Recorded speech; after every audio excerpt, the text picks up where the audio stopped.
Hello, hello. My name is Rebecca Korn, and I am your host here at the Queen's Chamber podcast. I also happen to be CEO and founder of Rise, Rain, Roll. I am a recovering financial advisor, lover of life, and definitely hiker trash. Most importantly, in my world, it's about bringing light into the space of entrepreneurship, business ownership, and leadership for the inroads of the nonconformists. You see, I am blessed with this chronic curiosity for amazing people doing incredible things. And so here we focus on value only content. But if you'd like to connect with us on Rise, Rain, Roll in Instagram or TikTok as well, you will be able to DM us topics, perspectives, and requests that we actually listen to. So, welcome. I want to thank you deeply for tuning in. We do talk about raw topics of being an entrepreneur, a leader, especially a multi-diverse leader, sharing strategies, digging into all of the things spicy. Thank you for tuning in. Let's go. Today, I am so excited to introduce you to Angela Duncan. She has a passion for upscaling women's businesses and also their development as a CEO in the world of finance. And, when somebody is talking about something that they're so passionate about and that just completely opens their heart and soul, you can really get a pulse of that with Angela and being able to actually see this in the outside world beyond financial advisors or specific to one faceted or singular faceted aspects. You'll actually hear her talk about how she was insurance and she was in this place and she was in that place. And she realized that in order to create a holistic arena, she really wanted to shift her process. And so I am so excited to dive into this episode with you. Please excuse me for not going into the fluff and delaying any further. Let's dive in. Welcome, Angela. Before we dive in, could you please share with me a little bit about yourself, Empower Her Money, and what you'd like to chat about today? Yeah. So my backstory, I always start during my childhood because I think it's relevant to a lot of what I do today. I am a survivor of childhood abuse and trauma. My mother was an alcoholic and my stepfather abused me. We lived in poverty and we moved more times than I can even remember. So when I was 18, I knew that I needed to leave that unhealthy relationship and start a journey on my own, not really knowing much about life or about money. I put myself through college on the 5-year plan, and I've always been fascinated with numbers. So I knew that that was going to be my gift, in life. And I just started studying finance. And so I started as a financial advisor. I thought that that was going to be where I needed to be to help teach other people about money, and learned that that was not the place for me. And so then I got my real estate license right before the real estate bubble. And that also was not the place for me, but I did stay in real estate for about 15 years. I grew a top performing Remax office and then sold that through a divorce and then started insurance, learned a lot about insurance, sold that company, and now Empower Her Money has been born.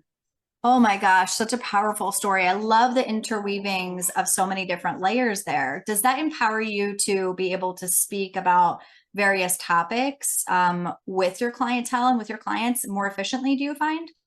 I do, because I have been in the stock market world, so I know about investments. I've been in the real estate world. I know about real estate investing.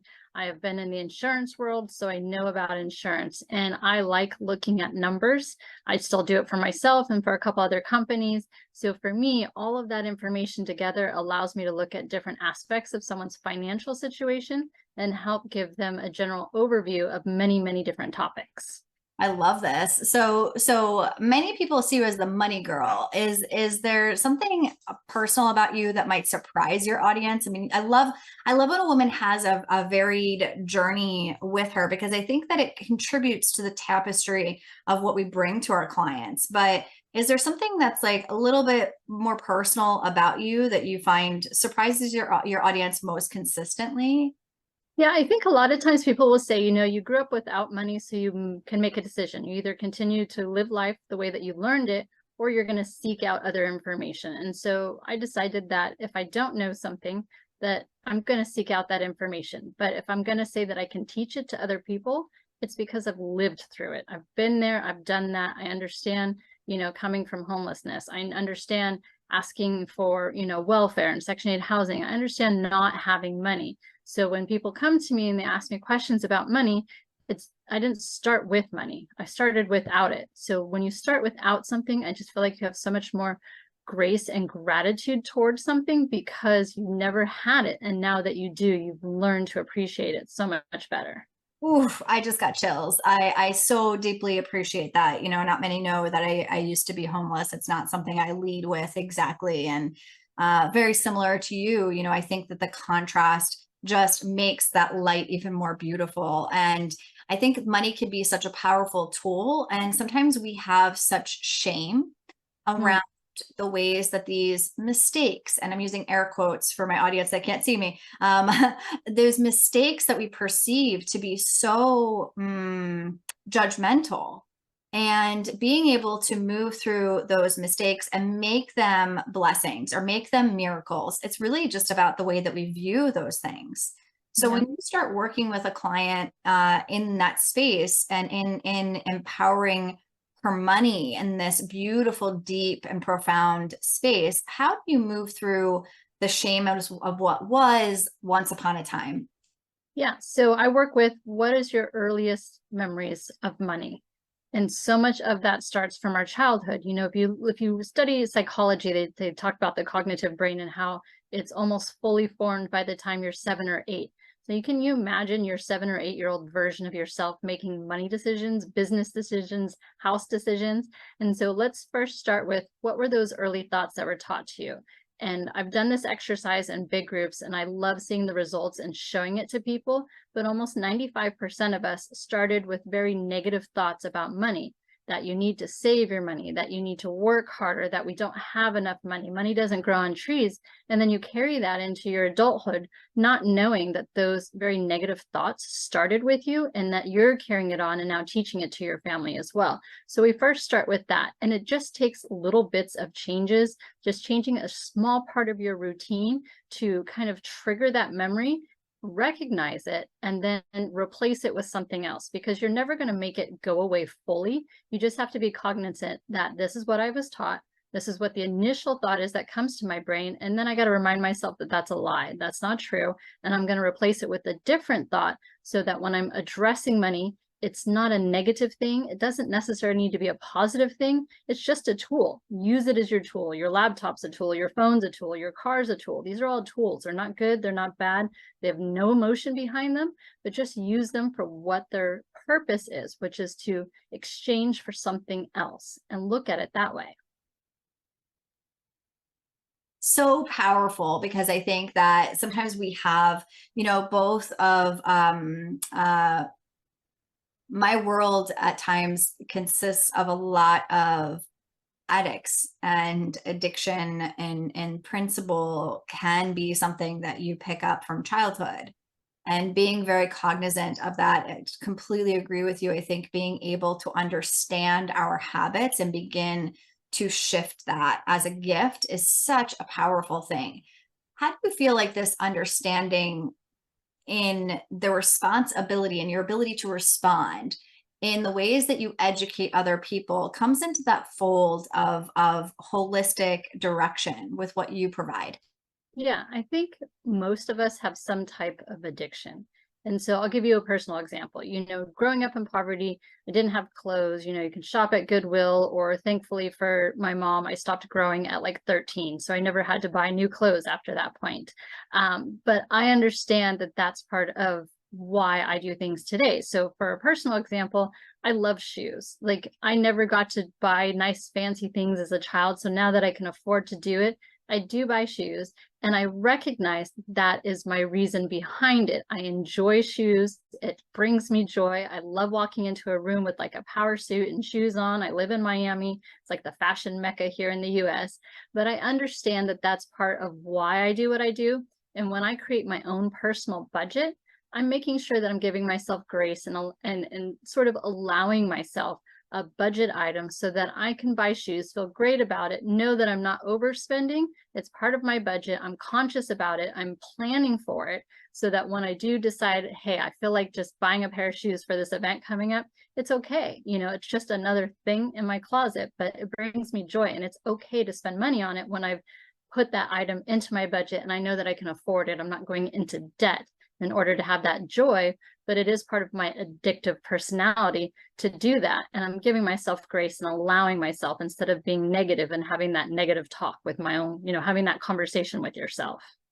Oh, I bet that makes it such a beautiful gift as well when you're able to receive it that way, in a space of actually knowing, like, I feel confident in making this decision this way. What a powerful reframing of that. And so when you are tailoring your advice for female CEOs and entrepreneurs specifically, which is your main focus point, which I think is such a powerful point, why do you feel like it's important for women to really take a hold of their money now, though?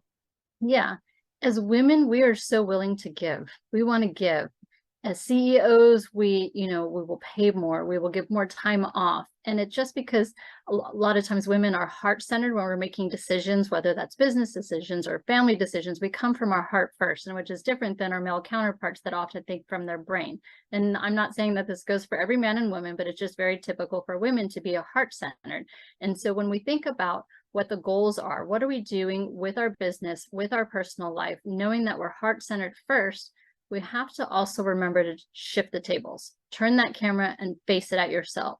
What are you asking for in exchange? If you're being so generous to your employees, that's amazing. They're going to stay there and hopefully work for you for a long time. But what are you asking for in return? Don't be afraid to ask them. You have given them the opportunity to work with you side by side to go towards a common goal, common business.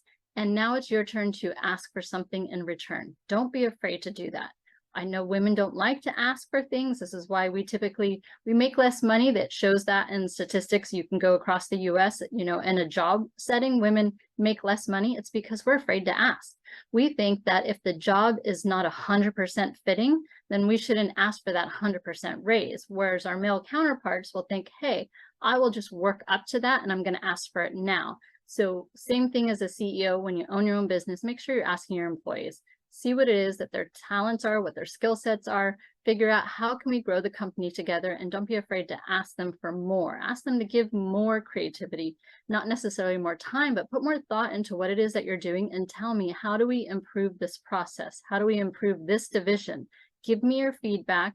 But really just sitting down and asking for that information is such a huge thing for your own company. And when you do that and you implement that, you're just going to see that growth happen in your company because you were taking the time to ask and recognize your employees as well.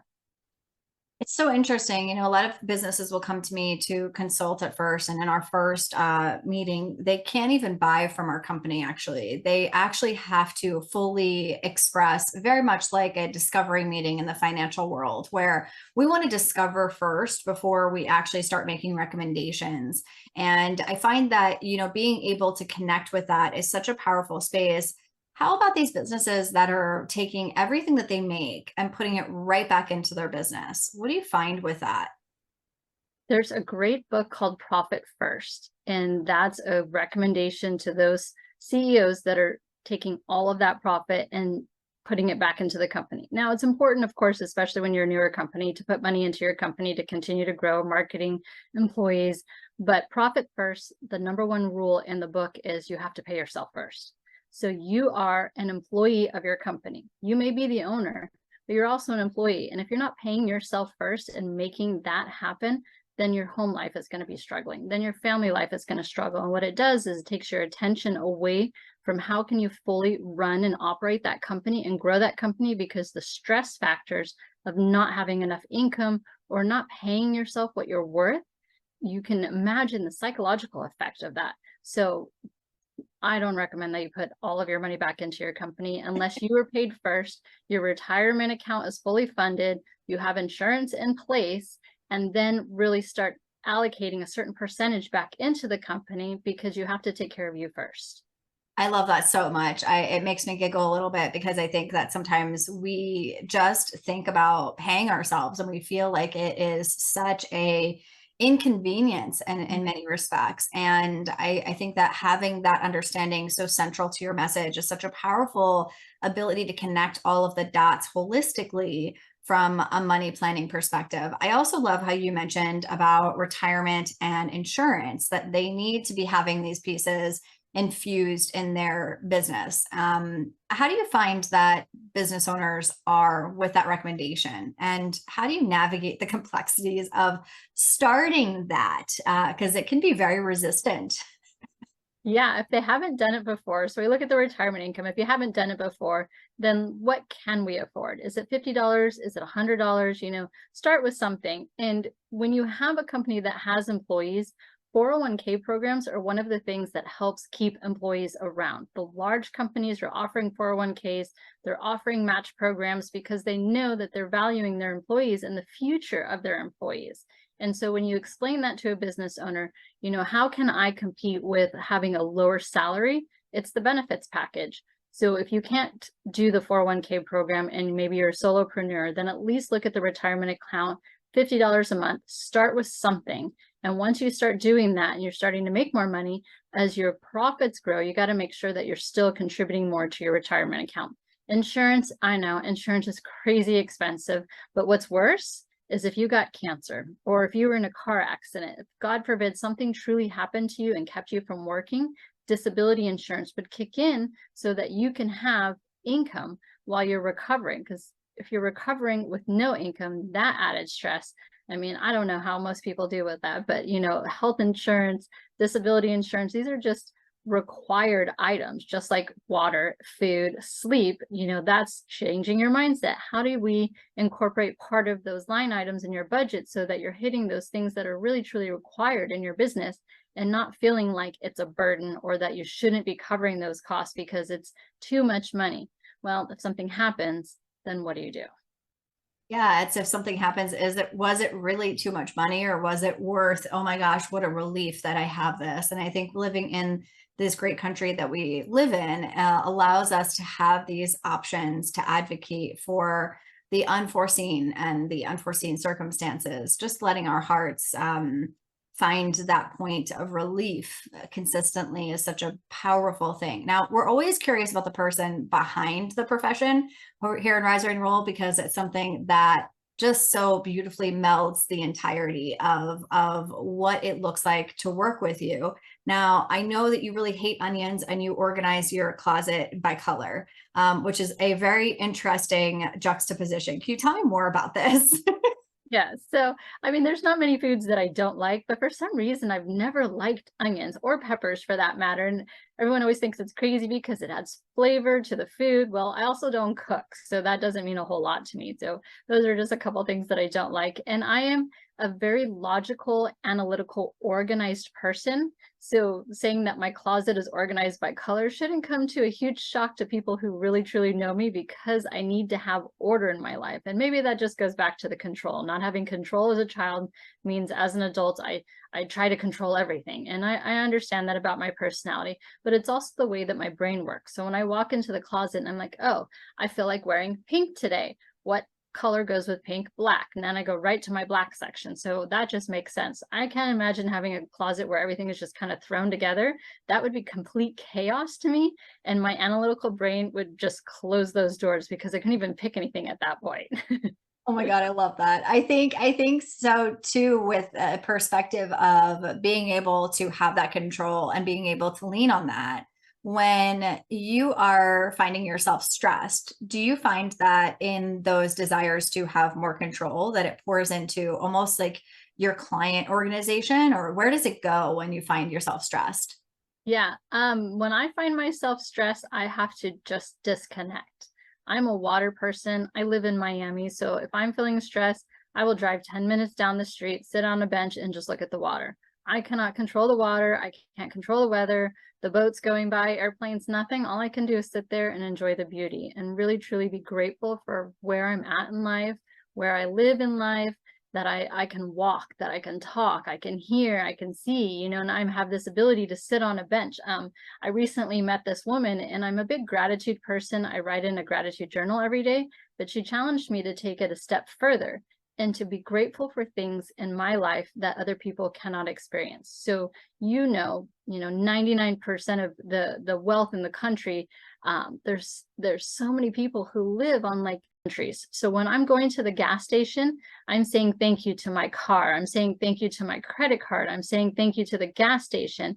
And to know that I can drive down the street and have access to these amenities that, I don't know, 95% of the world cannot do.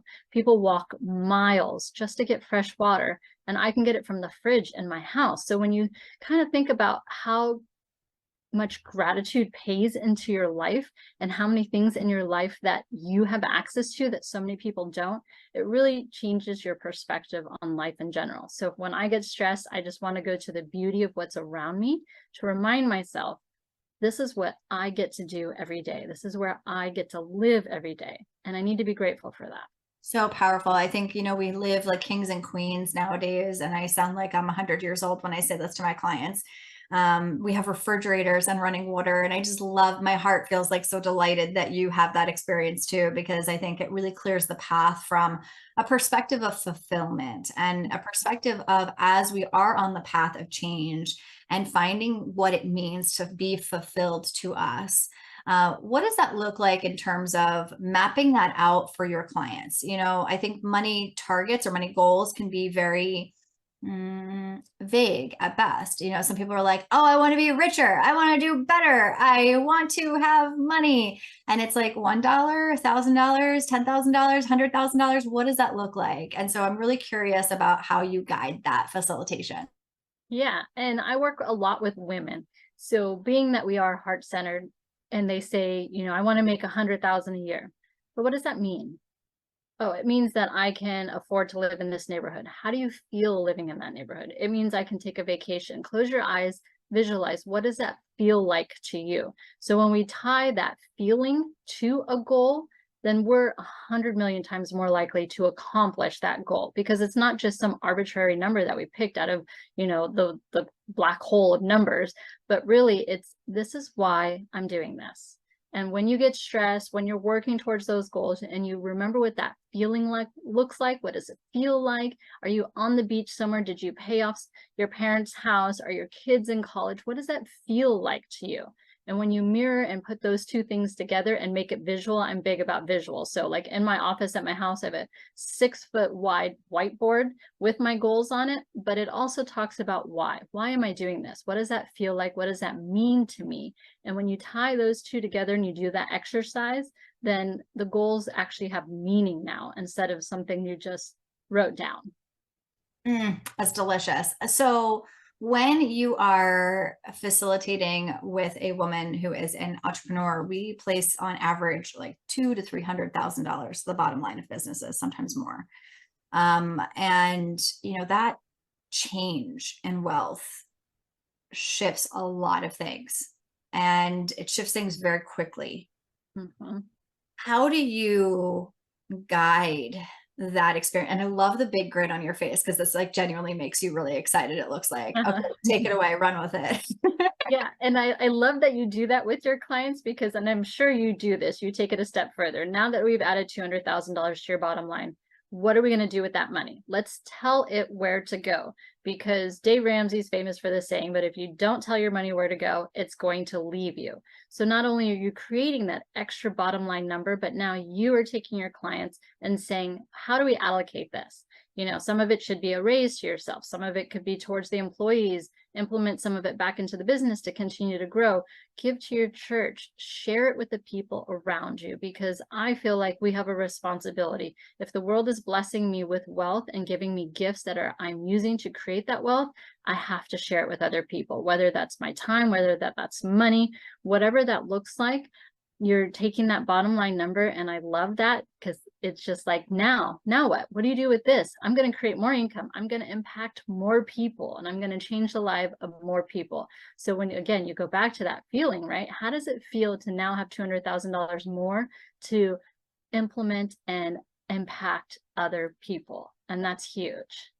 Well, I think it's huge that you have such a gift of understanding how it works in society and how to actually bring it into really beautiful forces of good and really highlighting how that can create success and fulfillment for your clients and their future. Now, when you guide them with legacy, can you tell me a little bit more about that? Because I think for business owners and quite honestly, I would love to facilitate that next step for my clients of, hey, this is where it needs to go. We provide money courses, but we don't have the accountability that you might provide. So can you tell me more about what that looks like to work with you and how, as you're clearing that path, as you're seeing them more fulfilled, what changes in them? Yeah, we start with just basic instruments, right? As a business owner, you need to know if you were not here tomorrow, what do you want for your company? Who takes it over? Do you sell it? You know, those types of wishes need to be in writing. So you've got to have the tool for that. Same thing goes with your family, whether you're single, you have children, you're married, you need to let everybody around you know, these are my wishes. If something, God forbid, happened and I'm not here tomorrow, you've got to have those wishes written down and in place where people can access it. So you've got a business plan, and then you have your personal plan, whether that's a will, an estate, whatever that looks like. And so you're building your legacy into those plans. You know, for me personally, I've got a couple of charities that I've named, and I've already, you know, my daughter's 20, she's in college, and I'm teaching her and giving her the tools to create her own wealth. And I've told her, like, I've had a lifetime to create wealth.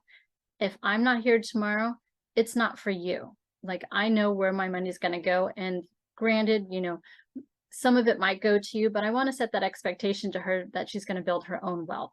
So really sitting down, putting it in paper and not thinking of it as like a morbid thing, like death is so morbid, but I need to tell you what my wishes are. And I'm going to make it easier for you when I'm not here anymore so that you can just execute the plan. You don't have to think about it. You don't have to think, what would I have wanted? Here, these are my wishes. Just execute it if I'm not here anymore. And I think that just takes so much stress off of you and off of the people around you, because they don't have to guess. And you definitely don't want the court system involved. You know, I mentioned the whole politics thing, but the court doesn't know you.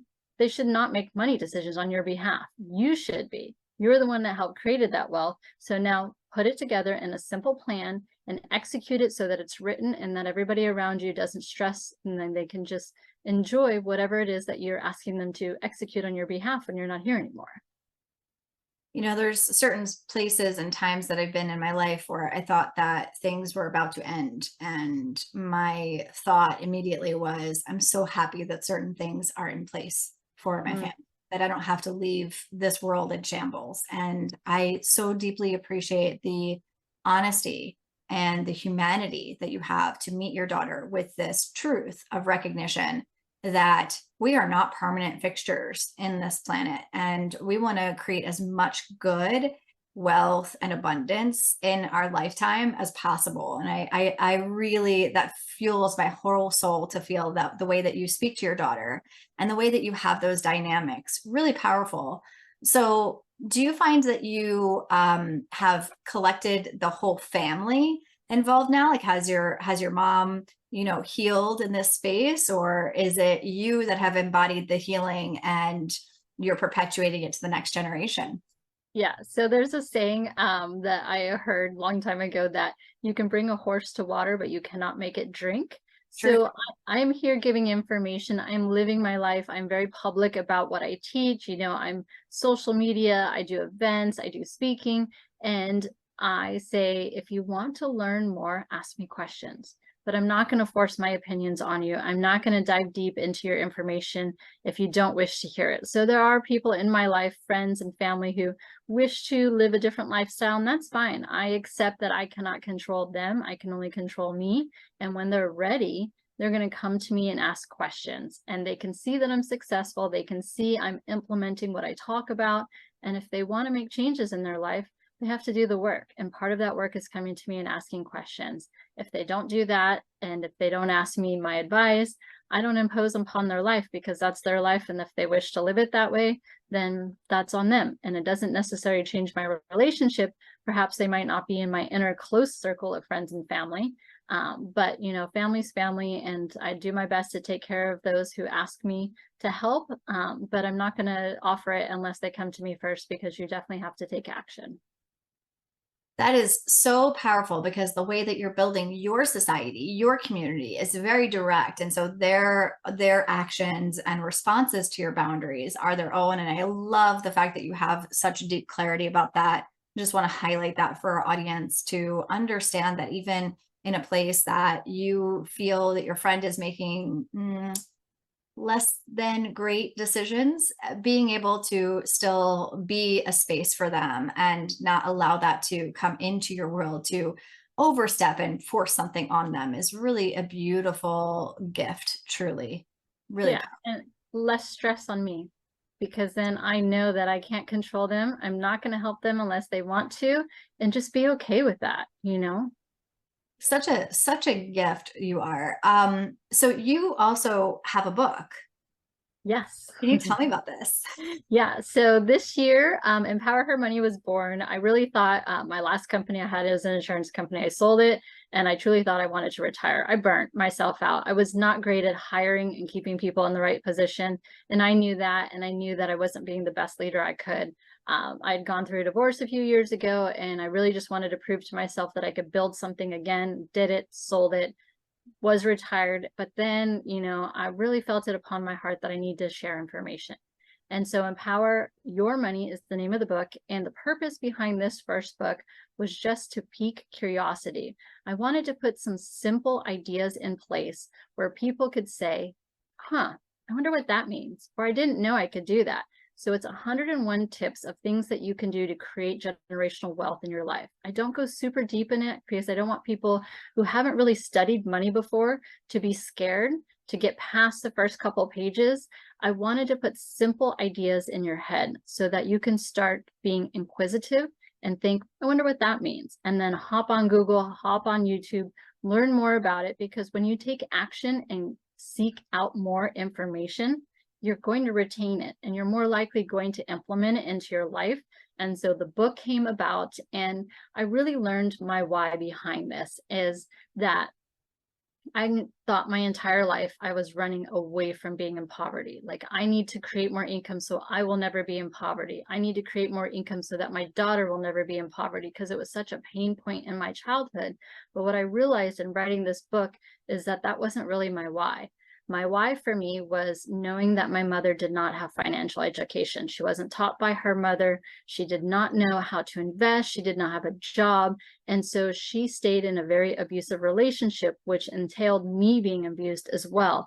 And so the thought of a woman staying in a relationship, and this could go for a man as well, but for someone staying in a relationship, being abused and feeling like there's no way out because they just don't know about money, like, that is such a heartbreaking. So I never want someone else to ever feel like that they're stuck in a situation because they just don't know how to get out, because they don't have money to go somewhere. So let me start with something simple that you can start your foundation with and start your financial journey, and then move on from there and continue to be a student and learn. And don't be stuck, because we have so much free information in this world that just seek the information, learn more, invest in yourself first by educating yourself, and then take action on what you learn. So beautiful. And I so empathize and deeply connect with the ways that your values shine in the offerings that you provide. Your value of education, your value of reframing, your value of choosing to never see things as stuck, but options in money and wealth is such a beautiful way of being an embodiment in your business. I love the fact that you are willing to give away this book for free, especially over the fact that, like, it has created such an opening for you in discovering your why. I will really want to take a couple steps back, though. I really wanted to be curious for a moment. Sure. What made you write the book? I felt like it was on my heart. So I'm a Christian woman. I did not grow up in church. this came about 6 years ago with my daughter. She started asking me about church and questions, and I couldn't I couldn't answer, but I'm a mother. So I'm like, okay, let me find the least churchiest church I could find. And so I found a church. It's called Radiant Church in Tampa, and it truly saved my life. And so I learned that when I sit in silence, which I do just about every morning, is I start to get just, I don't know if you call them downloads, people call them all kinds of things, but I get thoughts. And so I write them down. And when I feel like my heart is connected to that thought and it just keeps popping up and I keep seeing signs, that's when the book came about. Like, I've got all of this information. I've been studying personal finance for 25 years. I need to leave a legacy. And what better way to do that than to put it into a book that's just going to sit there for generations to be able to enjoy. So when you have a gift and you realize that you have information that people want to know, put it in a platform where people can access it. So whether that's a book, YouTube, I have a podcast, where can I give that information out to people to download it, to take action, to receive it in a way that it's going to be meaningful to them. So that was my whole purpose behind the book. Such power, such grace and elegance to melding that curiosity with your daughter and really deepening into the purposeful infusion that the divine is pouring into you. And I love that you are seeking the light of that. It's not something that you're just receiving and being okay with it. You're seeking and then finding it and actually living in that space. And that's such a gift for all of us that are able to share this space with you, Angela. What an incredible powerhouse you are.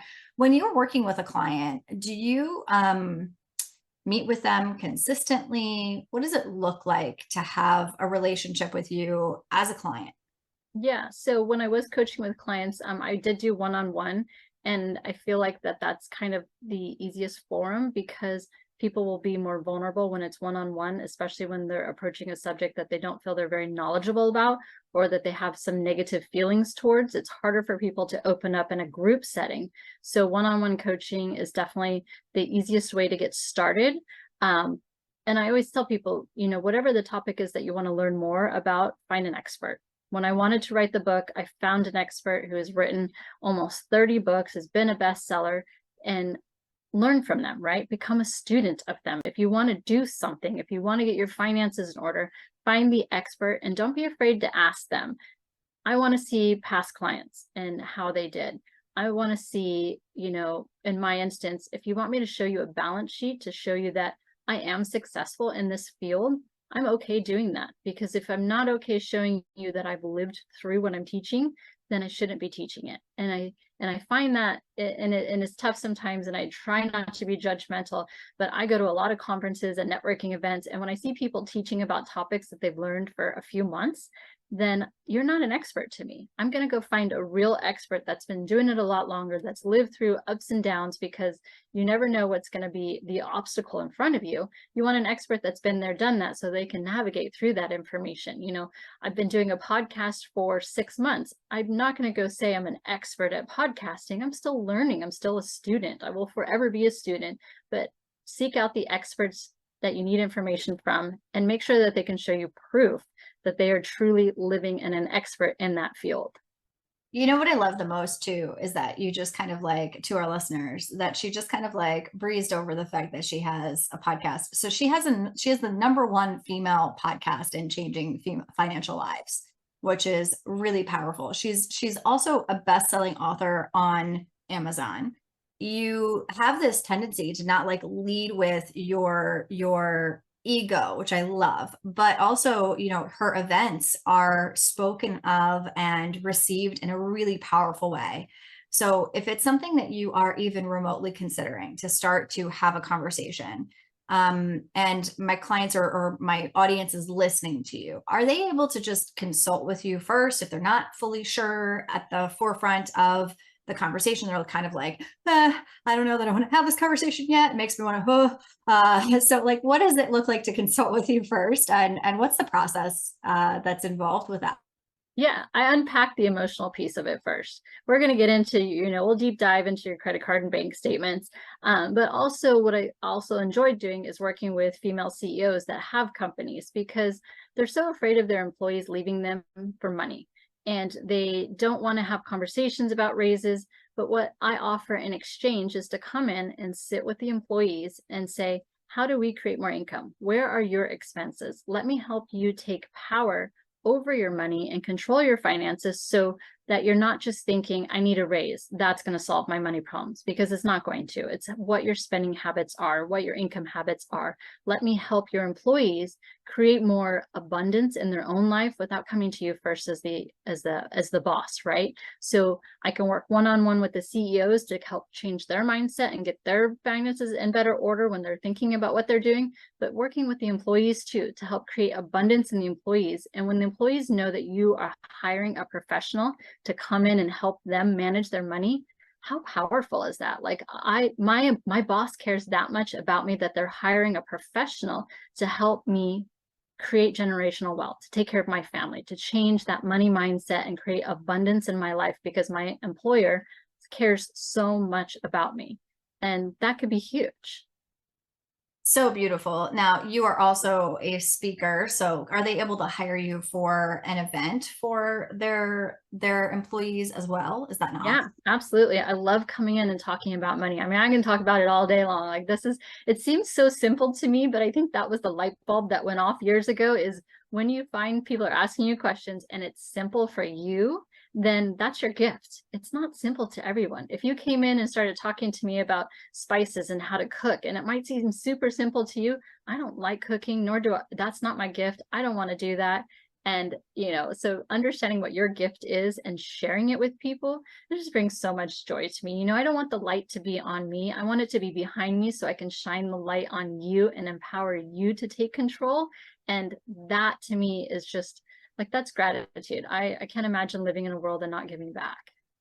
Oh my gosh, Angela. Well, I'm sure that many of my listeners will be reaching out to you. I am so grateful for our time and space today.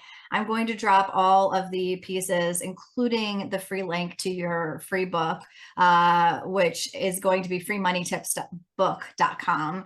And Yes. I'm so excited for them to click that link, go after it, start to see these topics and these tips, and to be able to start to move in the education space. I'm so grateful for your time and space together. Any last thoughts or things that you would like to part our audience with? Yes. Take action. Make sure you're not just seeking the information, but take action on it, and just simple steps. Very easy, simple steps. Don't overwhelm yourself. Brilliant. Thank you.